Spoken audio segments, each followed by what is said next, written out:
They buried her just before noon. By dusk, the crowd was gone. The flowers had wilted and the last car had left. But Frank Monroe stayed. He wasn't ready to say goodbye. Not yet. He had survived war zones, surgeries, and 72 winters, but nothing had prepared him for this silence. So when the police lights cut through the cemetery fog and a voice shouted, "You're trespassing," Frank didn't move. Because to him, this wasn't trespassing. This was sacred ground. Frank Monroe hadn't planned to stay that long. The funeral had ended hours ago, and the last family member had offered him a quiet nod before leaving. But Frank didn't move. He stood beside Evelyn's grave as if waiting for her to speak. The late sun painted the headstones in soft amber, and the cemetery emptied, one careful goodbye at a time. Frank whispered things no one else would ever hear, things only a husband of 45 years could say. He rested one hand on the polished edge of the stone, the other still gripping the small velvet pouch he refused to open. The old suit he wore was too tight around the neck and loose around the waist. It hadn't fit right in years, but it was the same one he wore when he proposed. Pinned to his lapel was a faded service medal, half covered by the collar. His spine, once straight as a rifle, was slightly hunched, but his stance remained proud. Wind stirred the dry leaves around his shoes, but Frank didn't flinch. He had faced worse than wind. He had once held a friend's hand as he bled out in a crater, and somehow this felt even harder than that. The groundskeeper passed by once, slowing his cart, but saying nothing. He'd seen Frank earlier and nodded. Some things didn't need words. The gates clanged closed around 6, and the lanterns flickered on near the chapel. Still, Frank stayed. One last goodbye, he thought. Just one more moment. The pouch in his hand held something Evelyn had never seen, a letter he wrote during the Gulf War. He'd promised to show her someday, but never found the right time. Now, maybe too late, he would read it aloud to the only person who still mattered. He unfolded the paper with shaking hands, the ink faded but legible. His voice cracked as he read the first line, barely louder than the wind. "If you're reading this, it means I made it home." The rest dissolved into the breeze, but then headlights, bright, unforgiving. A cruiser pulled slowly onto the path, tires crunching over gravel. Frank squinted, shielding his eyes, but didn't step away from the grave. A young officer emerged, tall, squared shoulders, maybe late 20s. He walked with urgency, hand already near his belt. Frank stood still, unsure whether to speak or salute. The officer called out, "Sir, the cemetery's closed. You're trespassing." Frank blinked, then gently folded the letter. "I was just leaving," he said softly, though his voice carried the weight of everything he hadn't finished saying. The officer paused, perhaps hearing the grief in his tone. But procedure kicked in. "I need you to step away from the grave and come with me," the officer repeated. Frank looked at Evelyn's name carved in stone. The letters blurred. "Can I have one more minute?" he asked. The officer shook his head. "This is city property. You've already stayed past hours." Frank let out a slow breath and stepped back, not away from her, but closer to something else entirely. The memory of uniformed commands still echoed in him. Old instincts returned. He reached into his coat and handed the officer his ID. Name, date of birth, service number. "Please," he said again, voice steady now. "She was my wife for 45 years. I just needed to finish saying goodbye." The officer looked at the ID, then at Frank. There was a moment, maybe 2 seconds, when something could have shifted, but it didn't. The officer muttered into his radio, "Possible vagrant still on site. Refuses to leave." Frank heard every word. A dull ache rose in his chest. Not anger, not fear, disbelief. He lowered himself slowly to the bench by the headstone, the letter still in his lap. The officer stepped forward, now visibly agitated. "Sir, stand up now. You're resisting a lawful order." Frank didn't move. His knees ached and his body was heavy. "I'm not resisting," he said calmly. "I'm remembering." The young man didn't care. He reached for Frank's wrist. "You'll need to come with me." The metal cuffs caught the fading light. Frank's breath stopped. He looked again at Evelyn's grave, her name, her date, the fresh flowers already wilting. As the officer clasped one cuff around Frank's wrist, something inside him gave. Not like a break, more like a silence deepening. He didn't speak, didn't resist, just allowed it to happen. The other cuff clicked shut. His mind drifted to desert nights, the smell of burning oil, the sound of boots crunching sand. But this felt colder, meaner, less human. The officer pulled gently, trying to guide him to the car. Frank stumbled, the weight of years pressing on his joints. The stumble was misread. The officer tightened his grip. "Stay still, sir. Don't make this harder." Frank couldn't believe it was happening. He wasn't a threat. He wasn't yelling. He wasn't even angry. He was just tired. Tired in a way no one watching could ever understand. Then something changed. A sound from the gate. Shoes, several, hitting the pavement in rhythm. Slow, intentional. The officer turned, confused. Frank didn't look. Not yet. But he heard it, and something in him knew. This wasn't over. This wasn't how it would end. Frank didn't need to turn around. He had marched enough formations in his life to recognize that rhythm. Polished soles against pavement. A silence between each step that said more than words ever could. The officer loosened his grip slightly, just enough to look over his shoulder.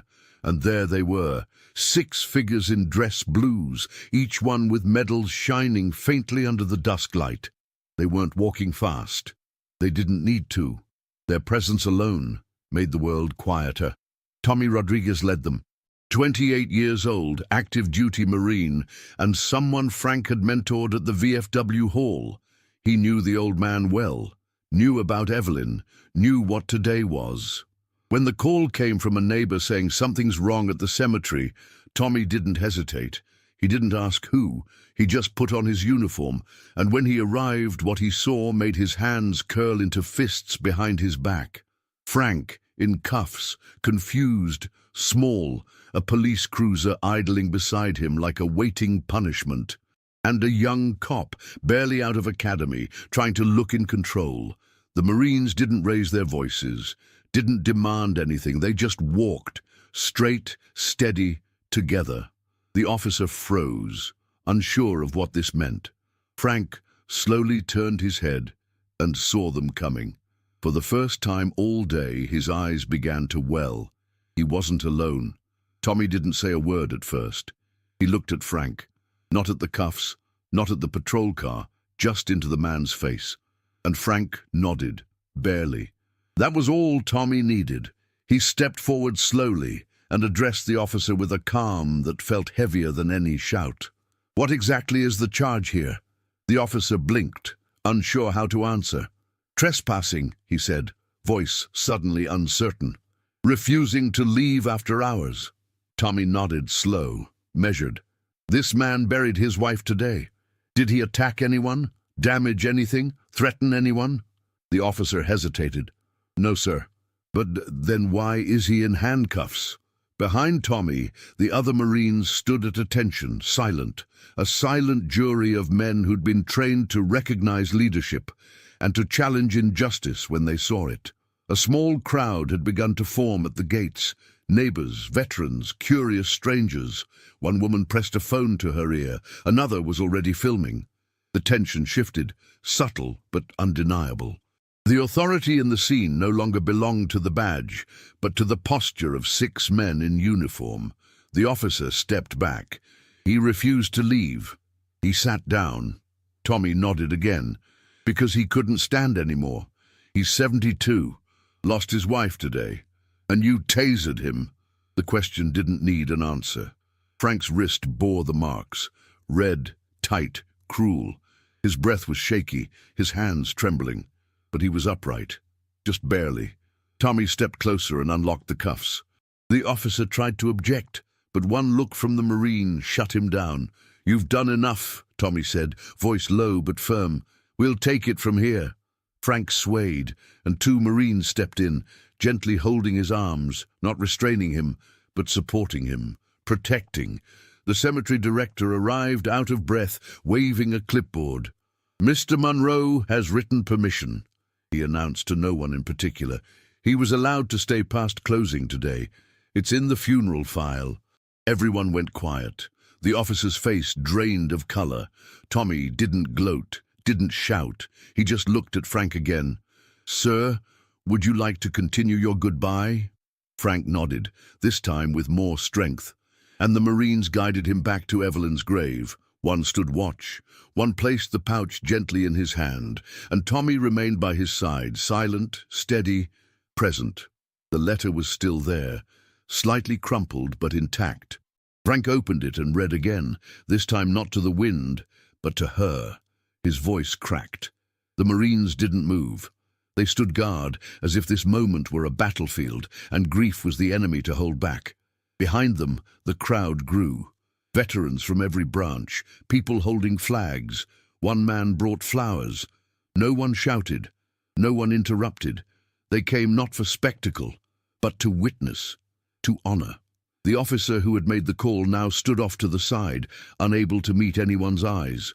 His radio crackled, but he ignored it. His hands were still shaking. His supervisor had just pulled into the lot. There would be questions, reports, maybe consequences. But none of that mattered now, not to Frank, not to Evelyn, not to the men standing beside him. They weren't there for politics. They were there because a brother had fallen to his knees, not in war but in love. And someone had decided that was a crime. But not today, not while they were watching. Frank folded the letter slowly, kissed it, and tucked it into the flowers on Evelyn's grave. "I made it home," he whispered. Tommy didn't speak, but his hand rested gently on the old man's shoulder. They stayed there until the wind softened and the sky turned a shade darker. The Marines never moved. The badge didn't matter, the law didn't matter, only the promise that no one who served would ever be left behind, not in battle, not in grief, not while brothers still stood. It wasn't about military protocol anymore. It was about something older, something sacred. Frank had come to say goodbye, and now finally he could, surrounded by silence, surrounded by honor. The news would travel far by morning. Clips, headlines, outrage, apologies. But the real story wouldn't be about a taser or a badge. It would be about a quiet march through cemetery gates, about the sound of medals clinking gently as justice arrived in dress blues, and the way 7 Marines reminded a nation what dignity still looks like. 3 weeks later, Frank returned to the cemetery, this time with a thick envelope pressed against his chest. The air was colder now, the leaves thinner, the sky a little grayer. He wore the same navy blue suit, freshly pressed, though the cuffs still bore faint creases from that day. The bench beside Evelyn's grave had been cleaned. Someone had left new flowers. Frank didn't know who. Maybe a neighbor. Maybe one of the Marines. He sat down slowly, joints cracking quietly beneath him, and placed the envelope in his lap. Inside were 7 handwritten letters, one for each Marine who had stood with him. He had written every word carefully, just as Evelyn had taught him. No rushed lines, no mistakes, only respect. Each letter began the same way. "I didn't know if I'd ever have brothers again until you walked through those gates." And from there, each one told the story only Frank could tell. He told them what it meant to be lifted up when the world tried to push him down, what it meant to see honor, not in medals, but in footsteps. He didn't write like a soldier. He wrote like a husband, a friend, a man who had been seen. As he finished folding the last letter, tears filled his eyes, not from grief this time, but from gratitude. He looked at Evelyn's name, softly touched the stone and whispered, "You were right. There's still good men left." The story had exploded. Within 48 hours, footage from the cemetery was everywhere.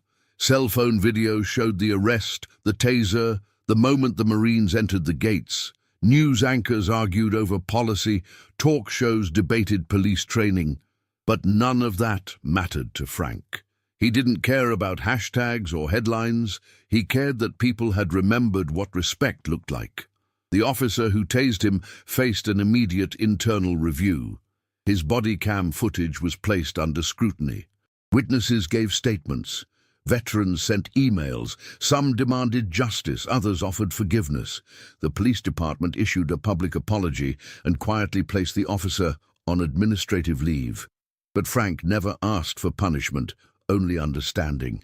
New protocols were introduced within weeks. Officers were now required to call a supervisor before arresting anyone over 65 for a non-violent infraction. Training was revised. Crisis counselors were added to shift rotations. But for Frank, the real reform had already happened.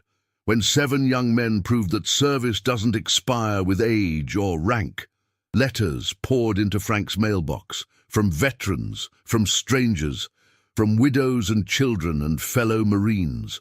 Some were short. "You reminded me of my dad." Others told stories of lost spouses, of folded flags, of silent grief no one had noticed until now. He read everyone, kept them all in a box beside Evelyn's nightstand. And every morning he read one aloud to her grave. The Marines visited again unannounced 2 weeks later. No cameras, no news, just brothers returning to see a man they now called family. They brought coffee, a folded flag, and silence. Tommy placed a hand on Frank's shoulder, no words needed. Frank smiled, smaller this time, but stronger. They stayed for an hour, then saluted him before heading back through the gates, leaving nothing behind but footsteps and peace. Frank resumed his routine, visiting Evelyn twice a week, always dressed sharp. He brought flowers some days. On others, he brought stories. And when people passed by, they recognized him, not from the news, but from how gently he knelt by that stone. Children would wave, veterans would nod. He had become something more than a man who was wronged. He had become a symbol of what's right. The community had changed. The cemetery grounds were no longer just quiet. They were watched, maintained, respected. Young officers who patrolled there now greeted visitors with more than protocol, with presence.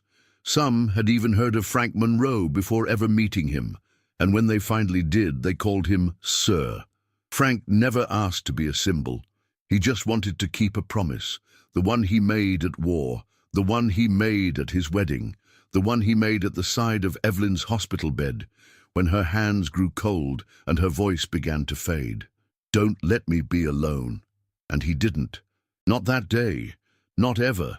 He kept showing up because love, like service, isn't just declared, it's lived. Through pain, through silence, through misunderstanding, through storms. And when others forget, it's the quiet ones who remember.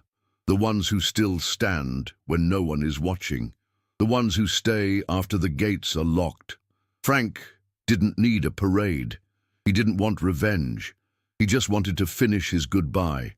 The kind of goodbye that can't be rushed or scripted. The kind that takes everything you have and gives something back, something lasting, something real. Evelyn's grave became a landmark, not because of her name, but because of what happened beside it, because of who knelt there, because of who stood, and because the world saw what honor looks like when it's wrapped in a blue suit and a trembling hand. Months passed. The story faded from the news, as they always do. But in homes across the country, people remembered. And in one small town, an old man with a cane and a medal kept walking the same path, week after week, with a heart still full of words, and a pouch still tucked inside his coat. Frank knew he wouldn't have many more years to make the trip. His body was slower, his steps shorter, but each one still mattered because every step said, "I'm still here, and she still matters." That to him was everything. That was the oath no uniform could revoke. One morning he left a final letter, addressed not to the Marines, not to the police, but to whoever might kneel there next. It read, simply, "If you ever feel forgotten, stand anyway. You're never truly alone." He sealed it, placed it under a stone, and walked away. No trumpets played, no headlines ran. But as he reached the gates, a soft breeze swept through the trees, and somewhere he thought he heard her voice again, laughing, whispering, proud. And for the first time in a long time, Frank Monroe smiled without crying. Service ends. Honor does not.